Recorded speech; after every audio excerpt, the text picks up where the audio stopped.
All right, let's finish off with my favourite part of the Supercoach segment and a bit of a BBL preview for the Thunder vs Scorchers game tonight. Let's have a Supercoach pick. Who's definitely has to be picked for this week's Supercoach, Leo?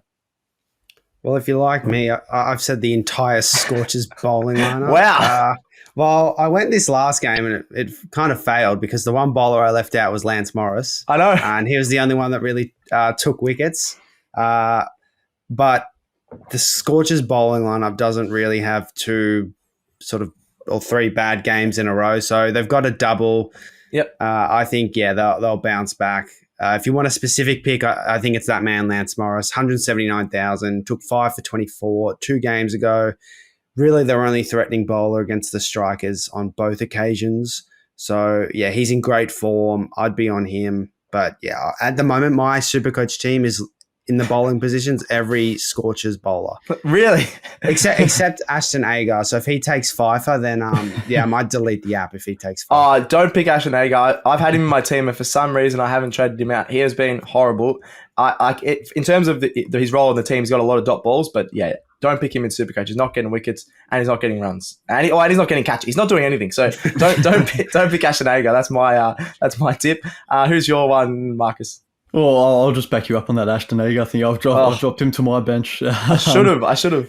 I haven't traded him out, unfortunately, as well. So, but for my Supercoach pick, I'm going to go Josh Inglis here. He had an excellent game last time out. Scored 125.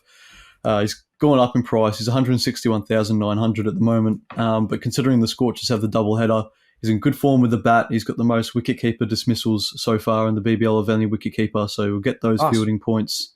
So I think Josh Inglis as a wicketkeeper, if you're going to pick someone for the wicket-keeping slot, Josh Inglis would be my number one. Nice. Yeah. We're all going Scorchers here, but I might quickly touch on my man Dan Sams for the Thunder. He had a bad start to the BBL 13, but he's definitely bounced back. He's got a couple of 50s, got a couple of fourthers.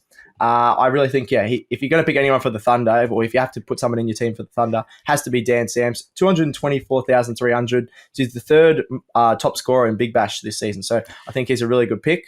And he's got the second most wickets as well. There you go. Big Bash this season. So yeah. He's doing a bit of everything. He's awesome. I feel like he's a very underrated player. But my main pick, and I think he's a bit more value than Dan Sams, is Andrew Tye. You know what you're going to get every single season from AJ Tye. He's their leading wicket taker, the Scorchers of all time. Averages 59 Supercoach against the Thunder. I think that's more than any other of his opponents. Loves getting wickets against them.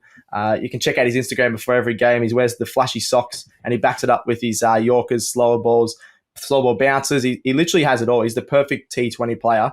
And he's sort of one of those players where I feel like that's why he hasn't progressed in other formats, just because he's such a gun in T20. So 159,700, bit more value there, and I think he's going to get at least a 3-for against the Thunder tonight. So that's my Supercoach pick. All right, lads, let's finish off with a prediction. I think it's going to be a bit obvious, but the Thunder versus Scorchers, who are you going, Leo? Tipping the Scorchers in this one. Thunder haven't really impressed me this tournament, and I think it's going to be similar to Strikers versus Scorchers, where Thunder need to win this to sort of get their season rolling a bit, but Scorchers, they don't often lose 2 in a row, do they? So I'll back them in. Yeah, you agree, Marcus? Yeah, Leo just hit the nail on the head there. The Thunder played the least amount of games, only 6 games, and you'd think they'd have to win every single one of them to make finals, but I don't see it happening against the Scorchers, so plain and simple for me. Yeah. I think we're all in agreement here. The Scorchers, they're going to bounce back. Like you said, Leo, they've very, very rarely lose 2 in a row. They've been absolutely awesome, absolute powerhouse. When they lose, it's pretty close. And I think, the Thunder, don't trust their batting lineup. Even their sort of international guys like Hales, a few other guys haven't really stepped up. So I don't trust the Thunder against anyone other than the Renegades at the moment. I think they're second last of the Renegades. Yeah, so I think the 7th and 8th of the Thunder and Renegades is going to stay there, especially, the way the Thunder are going at the moment.